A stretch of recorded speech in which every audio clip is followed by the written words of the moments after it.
A propuesta del ministro de Fomento vengo en decretar lo siguiente. Se crea en España a partir de esta fecha, a más del Parque Nacional de la Montaña de Covadonga o de Peñasanta, en los picos de Europa asturiano-leoneses, el Parque Nacional del Valle de Ordesa o del Río Ara, en el Pirineo del Alto Aragón. El Parque Nacional del Valle de Ordesa tendrá por límites al norte todo lo largo de la cúspide de las murallas que asoman al valle, desde Mondarruego a la cascada de las Gradas de Soaso. Al este, la cascada de las Gradas de Soaso. Al sur, desde esta cascada a la cumbre de las murallas, siguiendo esta por encima de la faja de Pelay, hasta dar vista a Torla. Por el oeste, desde donde empieza la faja de Pelay, mirando a Torla, al puente de los Navarros, Sopeliana, Sanguino y Mondarruego. Dado en Santander a 16 de agosto de 1918, Alfonso XIII.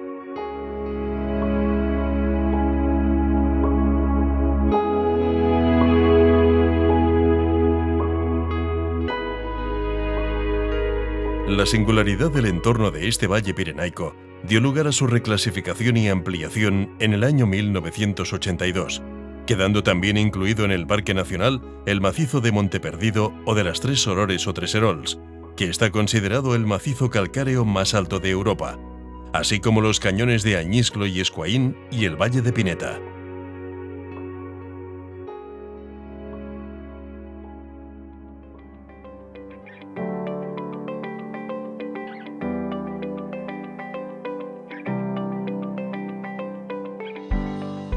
El Parque Nacional, que se denomina desde su ampliación Parque Nacional de Ordesa y Monteperdido, recibe más de 600.000 visitantes al año y constituye uno de los espacios naturales protegidos más antiguos y atractivos de Europa.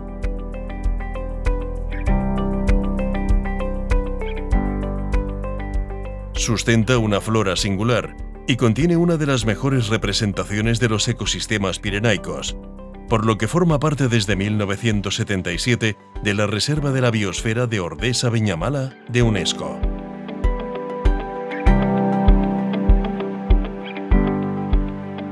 Debido a la excepcionalidad y al alto valor cultural de sus paisajes, en 1997 quedó incluido en la lista del Patrimonio Mundial de UNESCO para formar parte del sitio Pirineos Monteperdido como un bien de tipo mixto, de valor natural y cultural y de carácter transfronterizo. Recientemente, por la importancia de su patrimonio geológico, se ha integrado en el Geoparque de Sobrarbe Pirineos, de la red de geoparques mundiales de UNESCO, obteniendo de este modo el mayor grado de reconocimiento internacional posible.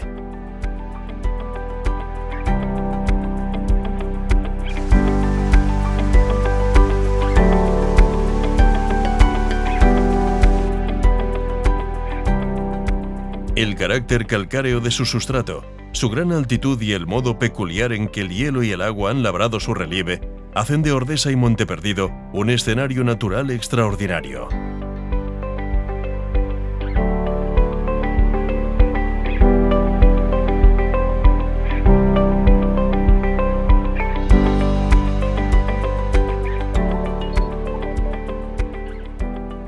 Su relieve es, principalmente, el resultado de la acción erosiva del hielo glaciar durante el período cuaternario, siendo el glaciar de Monteperdido un ejemplo relicto de dicha actividad.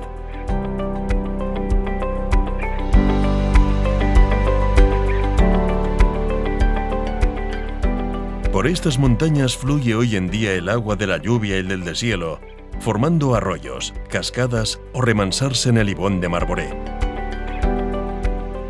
Y también se infiltra en el terreno, tallando un laberinto de cavidades. Cuando la temperatura del interior está por debajo de los 0 grados, el agua vuelve a congelarse, y la nieve, empujada por el viento, se compacta y transforma en hielo. Una de las mayores amenazas que sufre el planeta desde el siglo XX es el calentamiento global. Los sistemas naturales de alta montaña mediterránea son muy sensibles a las variaciones de temperatura y humedad, por lo que se verán especialmente afectados por estos cambios. La lejanía de los grandes focos de contaminación no ha impedido que la actividad humana haya alcanzado las zonas más remotas de los Pirineos, como los glaciares, los ibones o las cuevas heladas. Los parques nacionales nos ofrecen una oportunidad única para entender la evolución a largo plazo de los paisajes y de la diversidad natural. Ahora que el Parque Nacional de Ordesa-Monte Perdido está a punto de cumplir los 100 años, podemos reflexionar sobre cómo entender mejor esta evolución. Para ello necesitamos mirar con detalle lo que está sucediendo en cada uno de estos ecosistemas, monitorizar los ríos, los lagos, monitorizar el glaciar que está desapareciendo, las cuevas de hielo, y necesitamos también ir más allá de esta pequeña escala temporal de los últimos años. Necesitamos conocer esa dinámica de todos estos ecosistemas a lo largo de las últimas décadas, los últimos siglos y los últimos milenios. Estos registros existen en el Parque Nacional. Hay que buscarlos y los científicos los encuentran en el fondo de los lagos, en los glaciares, en las cuevas heladas, en cualquier lugar donde se han depositado estos sedimentos.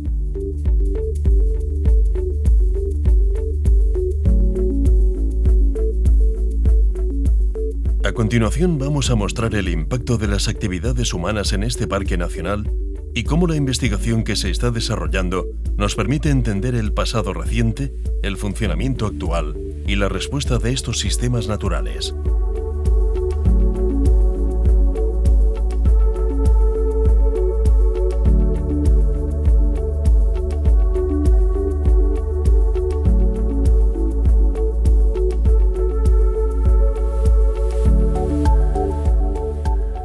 Los glaciares pirenaicos y el glaciar italiano del Calderone constituyen las masas de hielo perennes más meridionales de Europa. Por tanto, son muy vulnerables a las variaciones del clima, tal como cualquier amante de la montaña ha podido apreciar en estos últimos años.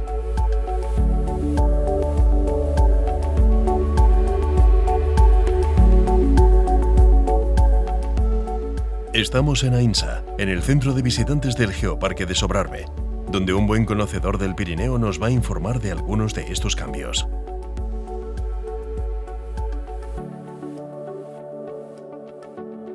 Soy Quique, soy un pirineísta, soy de Villanueva, pero vivo aquí en Sobrarbe hace muchos años ya, y yo soy de la gente que siempre escalaba en el Pirineo desde crío, y nuestros mayores nos enseñaron que había que hacer alguna vez en la vida la norte del Monte Perdido, o Puntón de Treserols para la gente de aquí. Y yo la he hecho por lo menos 5 veces desde que soy chaval. Y siempre nos hablaban los mayores del gran espesor de hielo, del Perdido, y cuando yo cuando fui la primera vez que tenía 18 años al Perdido, pues sí, realmente cuando entrabas a la canal, a la bulot de entrada de la izquierda, los seracs del primer labio del glaciar te impresionaban muchísimo, parecía que se iban a caer encima de ti, era una escalada muy potente. Y luego, en cambio, la rimalla intermedia del glaciar medio e inferior al superior era muy sencillo el paso. Conforme han pasado los años, la entrada da menos miedo porque se ha biselado muchísimo el labio del glaciar y ya no parece que haya una cascada de seracs, es mucho más fácil de subir por la izquierda. En cambio, la rimalla que separa el glaciar inferior del superior se ha abierto mucho y siempre vamos en invierno, pero aún así cuando vas, la nieve lo tapa todo y hay que tener mucho cuidado porque hay un agujero bastante potente. Y el glaciar, pues bueno, va a desaparecer poco a poco, pero no pasa nada porque las cosas son así. El Pirineo algún día será una llanura y no habrá pasado nada. Y hemos tenido la suerte de poder escalar el Monte Perdido, su norte, que otra gente nunca pudo hacerlo. Lo que nos relata Quique Fernández realmente no es un recuerdo nostálgico de algo que no tenga una base real. El hecho cierto es que el Monte Perdido ha reducido su superficie en una tercera parte en el último cuarto de siglo. La situación en otros macizos del Pirineo español es muy similar, porque de los 25 glaciares que había hace unos 35 años, pues de esos solo quedan 9. El resto han perdido su movilidad y han reducido su superficie de hielo, o en otros casos han desaparecido al completo. Conocemos que ese deterioro se inició aproximadamente en el finales del siglo XIX porque hay una documentación fotográfica muy amplia, así como los relatos de la primera ascensión liderada por el guía Celestín Passet en 1888, de manera que esa reducción del tamaño del glaciar ha sido muy grande a lo largo de todo el siglo XX. El análisis de series de fotografías, aéreas o de superficie de los glaciares solo proporciona datos sobre la variación y reducción del área ocupada por el hielo. Pero un glaciar es, ante todo, un sistema caracterizado por el desplazamiento o movimiento del hielo, siendo esta dinámica una de las mejores señales para diagnosticar su estado de salud. Las balizas instaladas en su superficie, cuya posición exacta se determina mediante GPS, permiten estimar la velocidad y la dirección del flujo. Para conocer el espesor del glaciar y sus cambios volumétricos anuales, es necesario utilizar técnicas geofísicas y geomáticas, como el georradar, el láser escáner y el radar de interferometría, que permiten obtener imágenes tridimensionales. Tras repetir el estudio en años sucesivos, puede determinarse cuál ha sido la reducción real del volumen de hielo, y aplicando modelos, simular la respuesta del glaciar ante los posibles escenarios climáticos de un futuro próximo.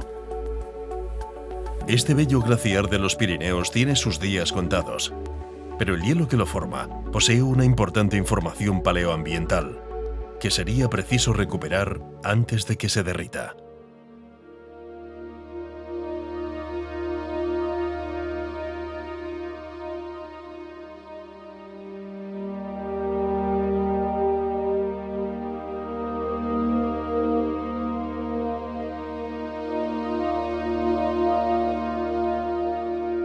Aunque con lentitud, debido a la mayor inercia térmica del medio subterráneo, la temperatura de las cuevas también está aumentando. El hielo perenne de la famosa cueva de Casteret y de otras cavidades del parque están sufriendo una reducción alarmante. La cueva de Casteret es uno de los sitios del Pirineo donde también hay que ir en la vida alguna vez. Y nosotros siempre, yo de chaval fui, la primera vez que fui tenía yo 16 años. Y tengo el recuerdo de entrar a Casteret con un nevero de entrada para bajar a la cueva, y luego toda la entrada era toda una plancha de hielo enorme que llegaba hasta el fondo, donde estaba la gran columna a la izquierda, una columna de un grosor de 1,5 metros de diámetro por lo menos, hasta el techo, hasta arriba. Y luego a la izquierda la bajada del Niágara era una bajada de cascada de unos 10 metros de hielo, con una gran sala de hielo, con un muro de hielo que ahí escalábamos nosotros en aquellos tiempos. Lo utilizábamos de rocódromo de hielo y luego en el tiempo he ido más veces y poco a poco se ha visto como el hielo ha ido mermando y ha bajado el hielo bastante. Sigue siendo un sitio muy bonito por muchos motivos, por el treparriscos de la entrada, por el entorno, por el hielo, pero ya no es lo que era antes. Pero bueno, todos son ciclos, igual que el perdido. Los parámetros ambientales de las cavidades heladas se determinan mediante la instalación de sensores de temperatura y humedad relativa en diferentes puntos del interior y exterior. Además, es preciso observar el hielo y sus variaciones periódicas y comprobar si es perenne o se funde durante el verano. Estos datos nos permiten conocer las variaciones anuales de temperatura y humedad, los cambios temporales del hielo y el flujo interior del aire en las diferentes estaciones.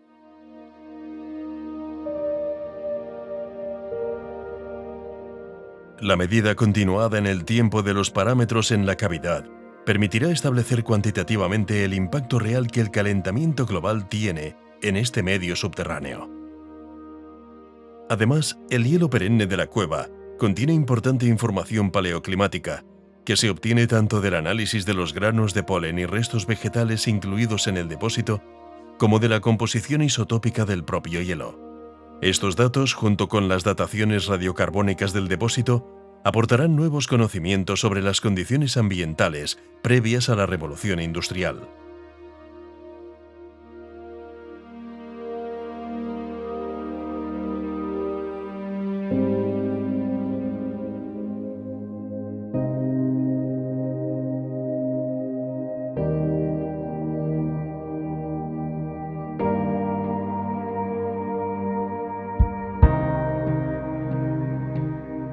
El Ibón de Marboré está situado en el circo de Tucarroya, a 2.590 metros de altitud, muy próximo al glaciar de Monte Perdido.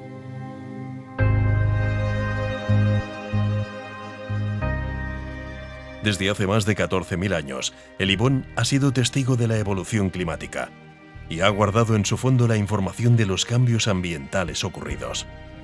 Durante cada invierno, una gruesa capa de hielo cubre la superficie del Ibón. Los arroyos dejan de fluir y desde sus quietas aguas se decantan sedimentos muy finos que forman capas de espesor milimétrico. En el verano, las aguas del deshielo y la lluvia arrastran partículas más gruesas que se depositan sobre los invernales, formando un sedimento de láminas o barbas, similar a un código de barras que es preciso interpretar. Mediante el estudio de estos sedimentos, se ha comprobado que la contaminación atmosférica por plomo de la minería romana o la debida al consumo de gasolinas también alcanzó este remoto lugar. Igualmente se han estudiado los efectos de la anomalía climática medieval y del reciente enfriamiento durante la pequeña edad del hielo, así como las variaciones de la vegetación. Esta información paleoambiental es de vital importancia para entender cómo reacciona un ibón en momentos de cambio climático rápido, como los que estamos viviendo actualmente.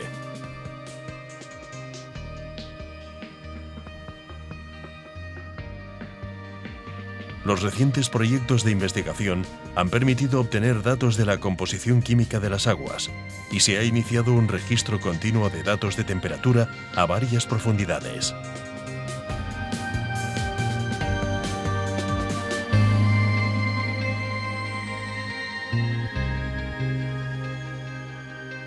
Los sensores de temperatura instalados en el lago de Marborell nos indican que el lago permanece helado al menos durante 9 meses al año. Durante el verano, la temperatura superficial del agua puede llegar a alcanzar de 10 a 14 grados centígrados. Por su remota situación, la actividad antrópica directa es muy escasa. Sin embargo, los datos obtenidos en este proyecto nos permiten definir una ligera tendencia de las aguas superficiales al aumento de temperatura debido al cambio global. La obtención de series largas, tanto de temperatura como de los parámetros limnológicos básicos, nos aportarán una valiosa información para poder entender las consecuencias que el cambio climático tendrá sobre este lago emblemático del Pirineo aragonés. ¿Qué va a pasar a partir de ahora? Como en el pasado, el ibón sufrirá cambios en su funcionamiento, cuyas consecuencias son difíciles de predecir, pero cuya evolución es necesario seguir y controlar.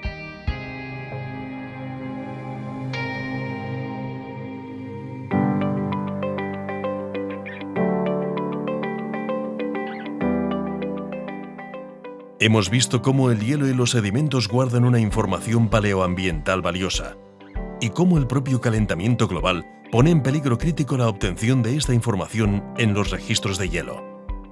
Sabemos que para entender estos procesos es necesario el seguimiento y la monitorización sistemática.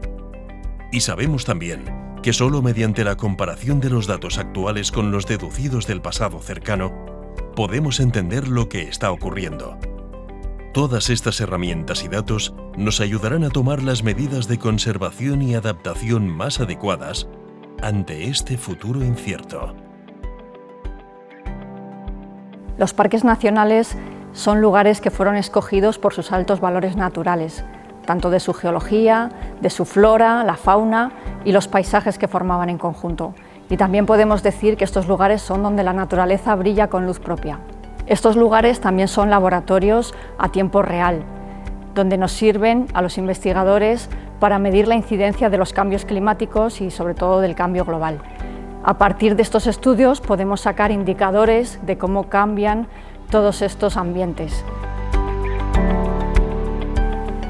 Es obligación última de los científicos transmitir todos estos valores a la sociedad. ¿Cuál es el objetivo de nuestros estudios? Con el fin de garantizar la conservación de estos espacios naturales.